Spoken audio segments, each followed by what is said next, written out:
neen doon dem bokkoo famille bi activité bu ñu si mës a programme keroog nee na ñetti doomam a ngi woon si daje neen taawam bu jigéen lañ si woon ak ñaari rakkam yu góor ak borom këru taawam bu jigéen neen donc loolu yàlla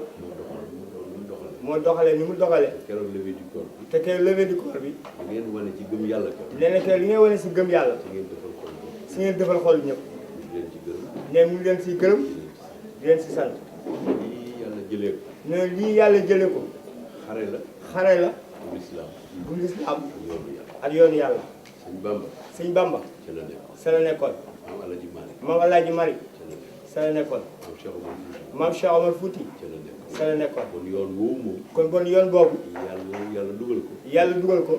ndaw yi tolloog moom génération yëpp ndaw yi tolloog moom génération yëpp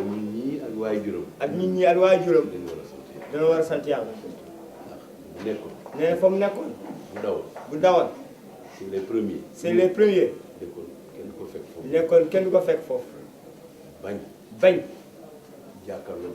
jàkkaarloo yàlla jox boppi parole nee na amaat ñu jox la parole bi jaale bi nga xam ne ñun ñëpp dañ ko bokk jaale nee na mu ngi jaale jëpp mu ngi bokk jaale